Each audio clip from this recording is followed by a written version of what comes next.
pessoal, este é mais um Fala Carlão na prateleira de cima do agronegócio brasileiro, a nossa série Tempo de Comunicar Melhor.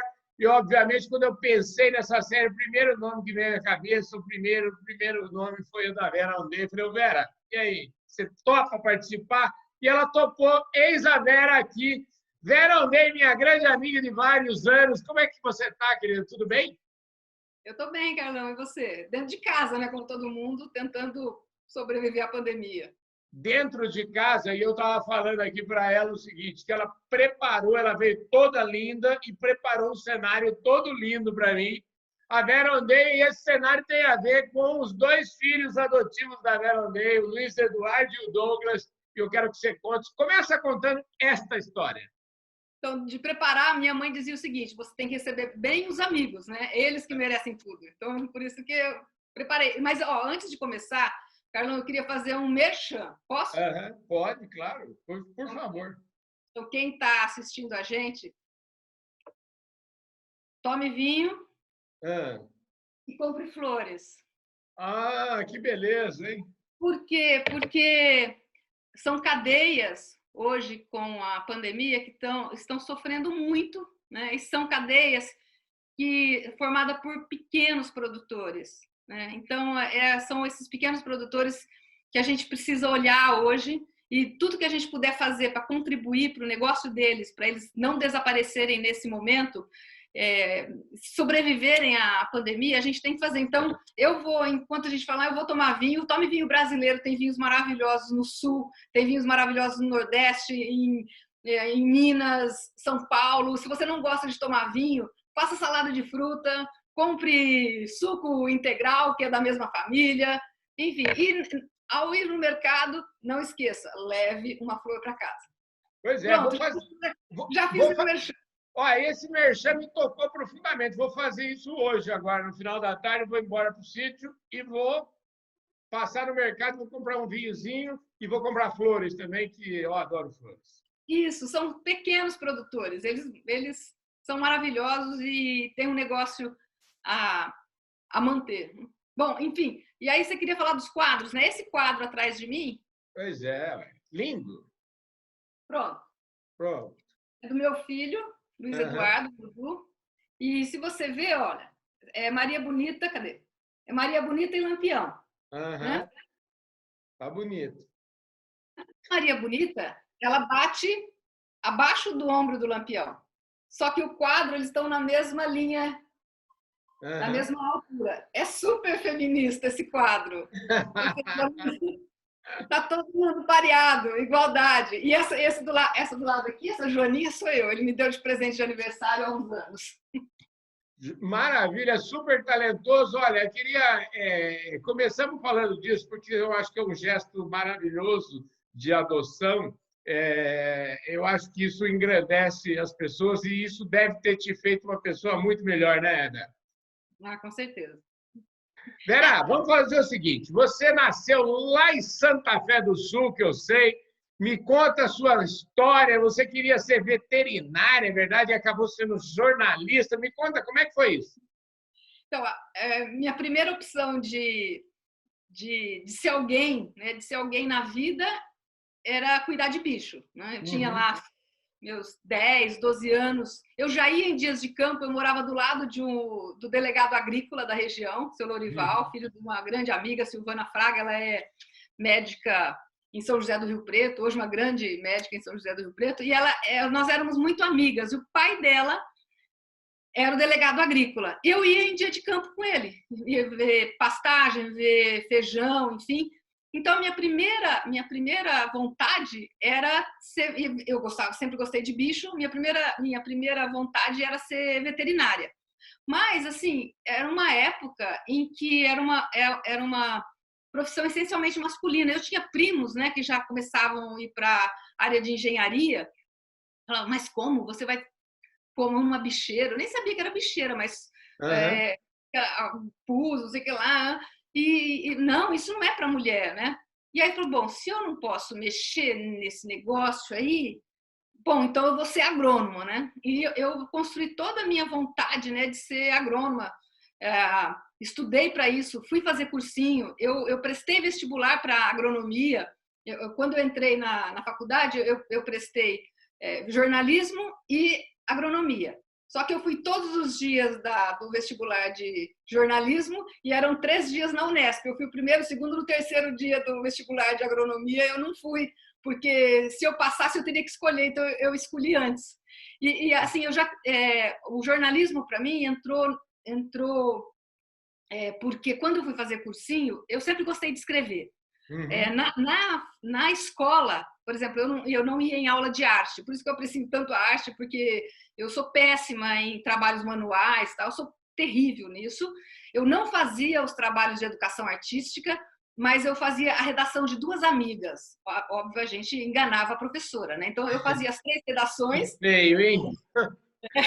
e elas faziam todo o trabalho de arte para mim. Teve um concurso, adivinha quem ganhou? Você ganhou o concurso de artes, já vi. E ela ganhou o concurso de escrever. Exatamente. Primeiro, segundo e terceiro lugar, Vera, Isa e Nilza. Eram todas minhas. Que maravilha, hein? Mas foi assim, a professora, a gente gostava bastante. Foi Ela perdoou. Vem cá, e aí você saiu da faculdade, eu soube que você foi trabalhar em outra área aí que não é o agro. Me conta essa história. Então, quando eu me formei, né, durante a faculdade você fica naqueles jornaizinhos, né, vai fazer programa, tal, enfim, até aquela ebulição, né, da faculdade. Quando eu terminei, não, desculpa, antes de eu terminar, eu achava assim, eu precisava começar a trabalhar, era da nossa geração, né? A gente queria Uhum. canudo e trabalhar, mas não, você não pode esperar terminar a faculdade para começar a trabalhar. E aí eu fui fazer um teste na Editora Abril, Uhum. para fazer revisão, né, das revistas todas, né? Aí o dia que eu fui fazer o teste, e eu já tinha 2 amigos lá, vamos fazer, então, eu falei, então vou fazer. Aí o dia que eu fui fazer o teste para trabalhar no pool, né, das revistas da Abril, o jornalista que estava fazendo o teste, né, em mim, né, estava aplicando o teste em mim, falou assim, escuta, o pessoal dos guias está fazendo guia rural, está precisando de gente para fazer a revisão. Por que você não sobe, né, no andar? Eu estava no segundo, por que você não sobe lá no 7º andar? No 7º andar, no 7º andar. Por que você não sobe e vai lá conversar com eles? Porque o guia rural está fechando, então eu trabalhei no guia rural. Foi o meu primeiro trabalho Olha de só agro, que legal. foi fazer o guia rural da Editora Abril. Foi revisar, né, o guia Uhum. rural. E aí, quando terminou a revisão do guia rural, eu era do lado da redação da Quatro Rodas, e você pega amizade e tal. Aí o diretor, os editores falavam assim, olha, você não quer trabalhar aqui nos Guia São Paulo? Tal? Eu fiquei lá mais uns 2, 3 meses, aí tinha uma vaga para reportagem. Né? Eu estava me formando, mas eu não ia trabalhar nos guias, eu ia para a Folha Ilustrada. Eu já tinha ido conversar na Folha, enfim, e eu já estava certo que eu ia fazer a Folha Ilustrada, enfim, começar ali na Folha Ilustrada, né? Uhum. E aí perguntaram para mim, e aí, você está terminando a faculdade, você vai fazer o quê? Eu falei, estou indo para a Folha, vou trabalhar na Folha Ilustrada. Aí uma jornalista que trabalhava nessa equipe dos guias falou assim, escuta, tem vaga na Quatro Rodas, por que você não presta por que você não faz o teste, né? Precisa fazer um teste. Aí eu falei, será? Né? Vou fazer um teste. Aí fui conversar com o editor, fui conversar com os repórteres, saber como é que era o serviço, porque eu não fazia a mínima ideia do que seria trabalhar na Quatro Rodas, né? E não tinha mulher lá, só tinha homem. Tinha trabalhado uma mulher que ela chegou lá, falou, eu vou trabalhar aqui, ficou lá um tempo, mas de fazer o teste para trabalhar lá nunca havia acontecido. Eu falei, imagina, vou ter teste. E fui fazer o teste, era um teste psicológico, foram 2 meses, né? Porque a gente trabalhava muito sozinho, né? Viajava 30 dias, 20 dias. A viagem mais curta que eu fiz trabalhando foram 18 dias, e a mais longa, 36 dias. Então, como é que você convive, né, com a solidão, né, tá sozinha, eu não tinha chefe, né, aliás, foi uma característica minha, né, você vai por você, né, você tem que empreender a sua carreira ali. Foi ali foi ali que foi a grande aula de jornalismo, minha escola foi a Editora Abril, apurar, ir atrás, né, ninguém precisa te mandar fazer as coisas, né, ninguém precisa, olha, faça isso. Eu tinha uma missão, tinha que fazer um trabalho de 36 dias, eu me organizava, eu fazia, eu ia, eu descobria, enfim. E foi uma grande lição, Aí, depois da Quatro Rodas, eu falei, bom, todo mundo da minha faculdade saiu do país, né? Foi viver fora. E aí, como eu já peguei o canudo num dia, comecei no outro, na Editora Abril, eu tinha esse negócio, bom, eu quero ir para fora do país, quero ir para fora. E na Editora Abril, você entrava como repórter C, aí depois ir para B, aí para A, e depois de A você ia ser ou repórter especial, ou você ia seguir a carreira de editora, né? Aí me passaram para repórter B, aí quando me passaram para repórter A, aí bateu um desespero, porque eu falei, bom, daqui para frente eu preciso construir minha carreira de jornalista. E como é que faz? Eu preciso ir para fora, eu preciso viver fora do país. E saí do país, aí pedi demissão da Quatro Rodas e fui embora. Fiquei 2 anos fora do país. Quando eu voltei... Onde você morou? Eu morei em Roma. Ah. É minha segunda casa. Nossa, eu amo, eu adoro a cidade. É uma cidade extremamente cosmopolita, é uma cidade que não é de ninguém. É muito diferente de Paris, né, de Londres, que tem o período de férias, né? Inclusive, os parisienses saem de Paris e deixam para os turistas, e Roma não. Roma, 365 dias por ano, é uma cidade que tem turista o tempo todo. Enfim, fiquei 2 anos lá. Quando eu voltei para Quatro Rodas, porque era o que eu sabia fazer. Mas, na minha cabeça, eu falei que eu escolhi jornalismo porque lá quando eu fiz cursinho, me chamaram para escrever no Jornal de Ribeirão Preto, né? Um professor, Luiz Puntel, um escritor maravilhoso de infanto-juvenil, me chamou, quando ele viu meus textos nas aulas, ele me chamou para escrever no Jornal de Ribeirão Preto, né? E eu escrevia o que era a vida de um adolescente, de um jovem, né? Foi quando veio a possibilidade do brasileiro voltar a ser um eleitor, né? Enfim, havia uma abertura, né, do período democrático, enfim, eu escrevia sobre isso, sobre essas sensações, né, de você estar num mundo onde tudo seria possível, né? Aí quando eu voltei da Itália e voltei para Quatro Rodas, eu já disse ao meu chefe que eu gostaria, que eu não sabia se eu ia ficar lá, né? Mas eu queria algo que fosse um jornalismo de cunho social, né? Porque naquela época, talvez se fosse hoje, a minha história seria diferente, porque hoje a gente entende as férias, entende você se retirar do seu dia a dia como um instrumento de saúde mental, e é mesmo. Mas naquela época não era, então viajar não era, o turismo não era um negócio, né? Viajar era só para pessoas de muita posse, andar de avião era para pessoas de muita posse, o turismo era aquele turismo de você vai na casa do seu parente, né? E então eu falava assim, bom, eu não me achava ali, né? E eu falei assim, bom, o que eu gosto, né? O que eu gosto de fazer, né?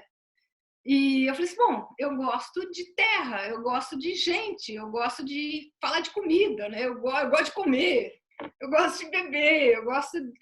E aí, sim, veio toda aquela vontade de falar sobre isso, né? Aí eu fui no Sindicato de Jornalistas aqui de São Paulo, me inscrevi, né?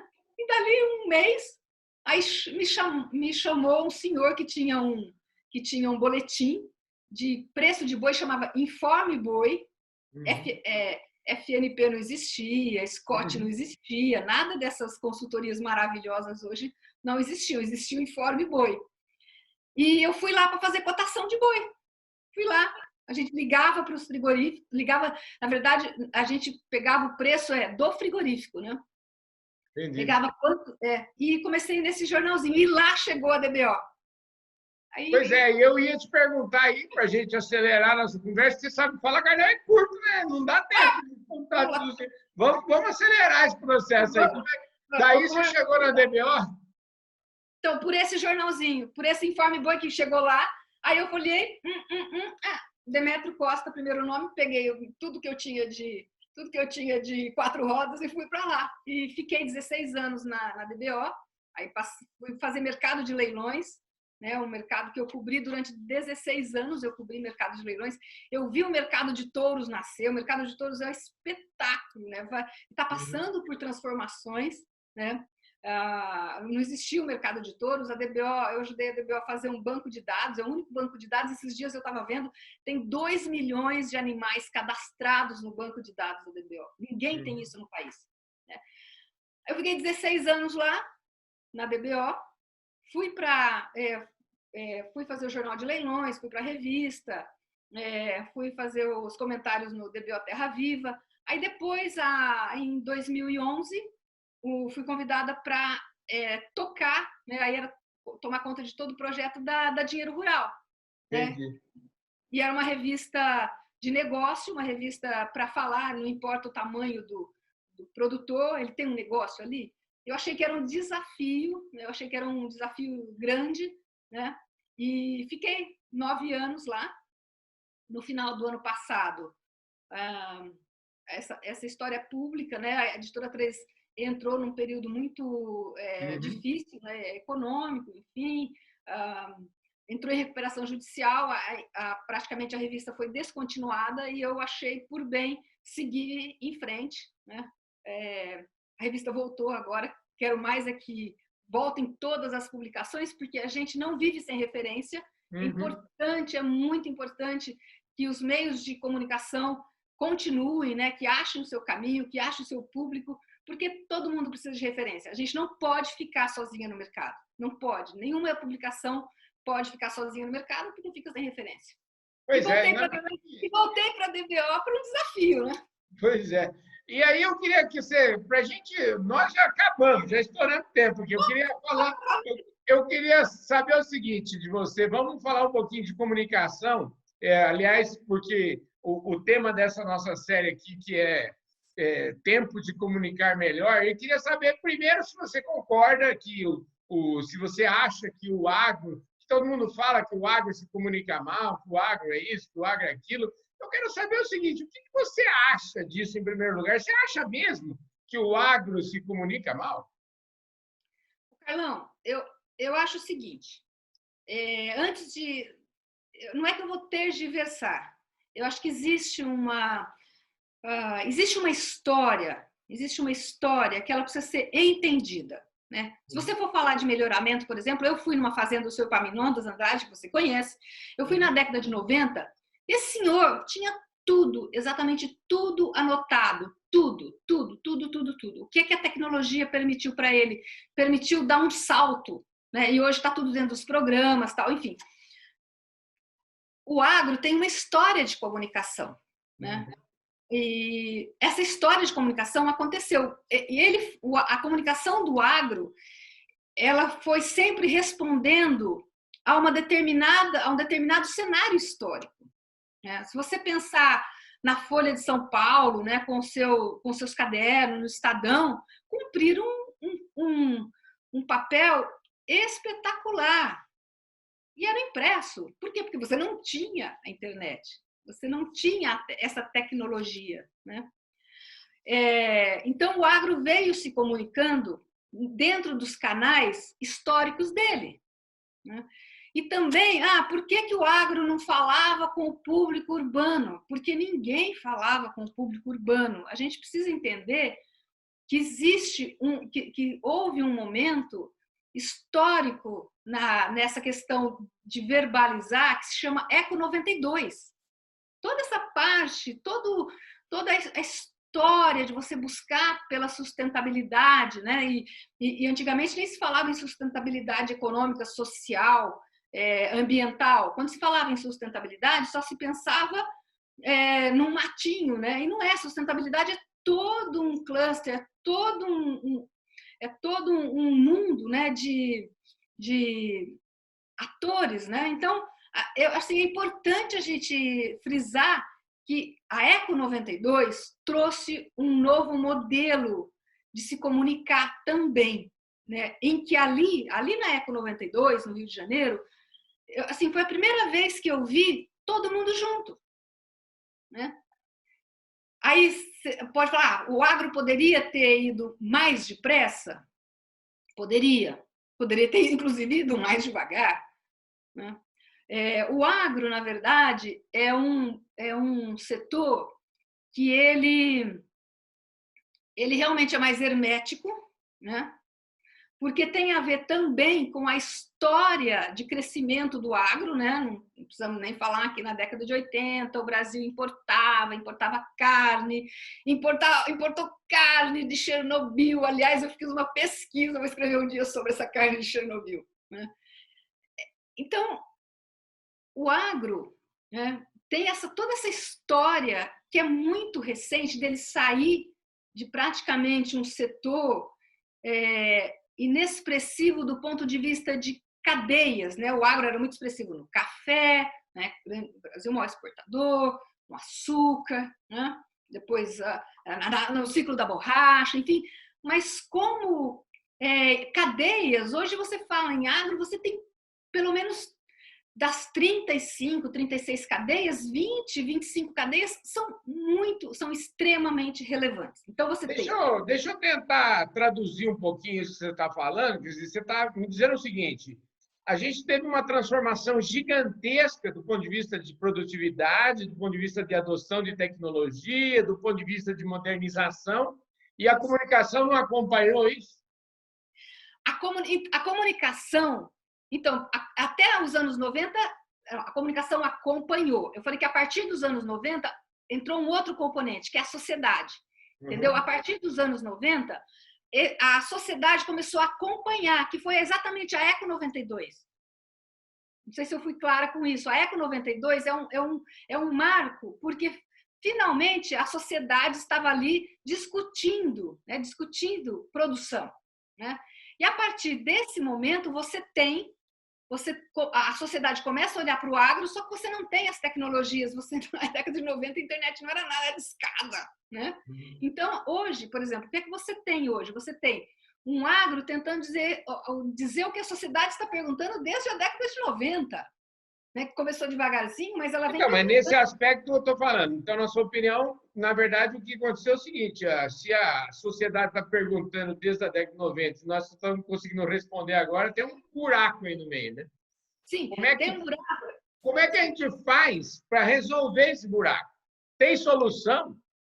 Eu, às vezes, acho, sinceramente, que é um problema quase insolúvel. Eu quero saber a sua opinião a respeito. Eu acho que tem gente fazendo um trabalho muito bacana, os influencers, por exemplo, que eu não sou influencer, eu sou jornalista, enfim, tem jornalista que é influencer, né? Tem influencer que é jornalista, eu não me considero influencer, nem eu sou jornalista, qualquer opinião que eu dou é em cima de fato, em cima de dado, né? Enfim, é que assim, hoje você tem essa corrida do consumidor por informação, é uma corrida constante, né? E o agro, ele sempre se comunicou muito bem para a sua cadeia e ainda tem que se comunicar muito mais dentro da cadeia. Não, porque quantos produtores, quantas propriedades rurais nós temos no país? Nós temos 5 milhões de propriedades rurais, tá? Nós temos 5 milhões. Que veículo de comunicação que fala para essas 5 milhões de propriedades rurais? Eu não conheço. Eu também não. Então, assim, tem dois braços. Você tem um braço para a comunicação do agro para os seus atores, que eu acho que ainda tem muito que fazer. Você tem muito que construir. Você tem, eu falo, não é transformação digital, porque a transformação digital quem faz é a são as empresas de tecnologia, qual é a sua presença digital dentro dessa tecnologia, ou seja, qual é a presença dos veículos que fala para os produtores dentro desse ambiente tecnológico, né, que foi desenvolvido por outras pessoas, não por nós. E depois desse ambiente, né, desse ambiente de agro, o que vai ressoar para a sociedade, quais as narrativas, né? E essas narrativas que precisam ser construídas, elas começam a ser construídas porque hoje você tem essa tecnologia que faz com que você esteja presente, né, no digital. Então, qual é a sua presença no digital? Pois deixa eu, para a gente, na verdade, a gente já está encerrando o nosso tempo aqui, mas eu queria o tema desse assunto, né, de tempo de se comunicar melhor, e, obviamente, quando a gente fala em comunicação é sempre para um público, é para alguém. Eu falo para a Vera ou eu falo para José, né? Então, eu acho que você falou muito bem, a gente ainda precisa se comunicar e precisa melhorar a nossa comunicação, vamos dizer assim, intrasetor. Agora, evidentemente que também existe essa demanda aí de ter, e a gente precisa se comunicar também com os diversos públicos, né, que existem, os chamados públicos urbanos, né, e como se hoje como se existisse um público, não gosto muito desse termo urbano, porque hoje somos todos parte de um mesmo mundo, né, e não existe, eu acho que essa história público urbano parece que divide o povo que mora na roça, não é gente tão, não é tão gente quanto o urbano, né, e vice-versa. Então, o que de fato pode contribuir para que a gente tenha uma visão, para que as pessoas na cidade tenham uma visão mais, vamos dizer assim, uma visão melhor, ou para nós que somos do setor, a visão real, a visão que é um setor super importante, que usa tecnologia, que respeita o meio ambiente, que, enfim, como é que a gente faz isso chegar no mundo urbano? Vai pedindo perdão pelo uso da frase. Carlão, na comunicação, né, primeira coisa, você tem que perguntar para quem que eu quero falar. Eu quero falar com quem, né? A minha construção como comunicador, eu vou me dirigir a quem, né? Não dá para tirar para tudo quanto é lado. Primeira coisa, então, eu quero falar para o público urbano, qual público urbano? Quero falar para os jovens, né? Eu quero falar para os grandes centros, né? O discurso dos grandes centros, eu acho que não serve para uma cidade do interior, né? Uma cidade do interior é diferente a comunicação. Eu quero falar para o pessoal de mais idade, né? Para quem passou dos 50, como nós, enfim, que é um público que cada vez cresce mais, né? Para quem que eu quero falar, né? Depois eu preciso eu preciso construir um processo criativo, né? Eu preciso encontrar uma forma e eu preciso ligar meu GPS para saber, porque com o mundo online a sua comunicação é uma espetacularização do conteúdo. E não de modo pejorativo a espetacularização do conteúdo. Não estou dizendo que você vai se tornar um palhacinho lá, evidentemente pedindo perdão aos palhaços, porque é um trabalho maravilhoso, né, Romualdo? Mas, assim, qual que é o grau de espetacularização do seu conteúdo que vai fazer com que aquele público que você decidiu, né, para aquele público que você decidiu falar, te olhar, né? E eu acho o seguinte, eu acho que quanto mais honesto você for sobre o que você faz, né, sobre a sua vida, sobre o seu negócio, mais as pessoas vão te enxergar. Então, assim, a honestidade e a transparência da produção no campo, né? Mostrar como é a produção. O setor está falando muito hoje de separar o joio do trigo, né? Que é um produtor alinhado, né? com a sustentabilidade ambiental, social, econômica, né? Enfim, ele é sustentável econômico, ele consegue pagar as contas no final do mês, né?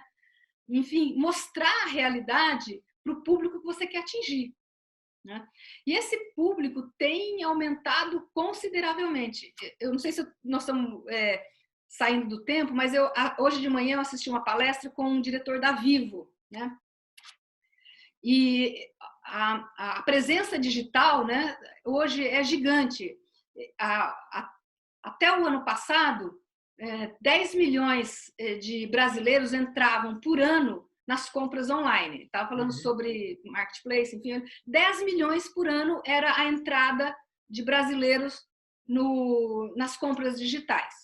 Nos últimos 3 meses, por conta da pandemia, entraram 6 milhões de novos usuários nas redes para comprar alguma coisa. Então, as pessoas estão não só entrando nas redes, mas elas estão comprando e elas estão atrás de conteúdo, e é aí onde você precisa se posicionar, né, com esses princípios aí. No caso do jornalismo, conteúdo de qualidade, é ser ético, é ser relevante para que o agro, para mostrar o agro que dá certo. Maravilha, querida. Olha, foi bom demais ter você aqui. Você vê que essa conversa vai longe, longe, longe, longe, longe, longe. Mas, olha, eu adorei essa história que você falou. A gente, na verdade, eu acho que isso é um traço bacana, que há exatamente aquilo que funciona em comunicação. Eu acho que você precisa ser aquilo que você é e ponto, acabou. Entendeu? O agro, efetivamente, ele é o que é, e é isso que a gente tem que seguir falando. Eu acho que as ações reativas é que não levam a nada. Eu falo que a gente está só... Precisamos... quando você é reativo, você fica o tempo inteiro tentando sair das cordas, né? Então, precisa largar isso aí para lá e vamos que vamos. Ô, Vera, obrigado pela sua presença aqui no Fala Carlão, viu? Obrigada, Carlão. E não se esqueça, vinho e flores. Vinho e flores. Então, fica a dica aí. Esse foi mais um Fala Carlão, na prateleira de cima do agronegócio brasileiro. Vinho e flores. Para o churrasco do fim de semana. Para o churrasco de fim de semana. Churrasco do final de semana, vinho e flores. Eu, no meu caso aqui, faço churrasco quase todo dia, viu, Vera? Então, é uma beleza. Então, gente, muitíssimo obrigado. Esse foi mais um Fala Carlão, sempre na prateleira de cima do agronegócio, e hoje refletindo um pouquinho sobre comunicação com a minha querida amiga Vera Aldez, jornalista das mais tarimbadas, jornalista referência do agronegócio brasileiro.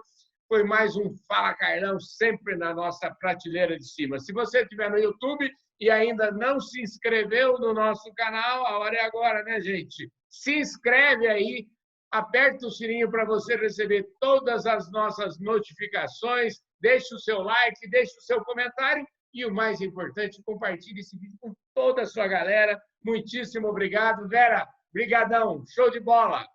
Adorei a prosa. Tchau, tchau. Eu vejo vocês no nosso próximo programa. Bye, bye.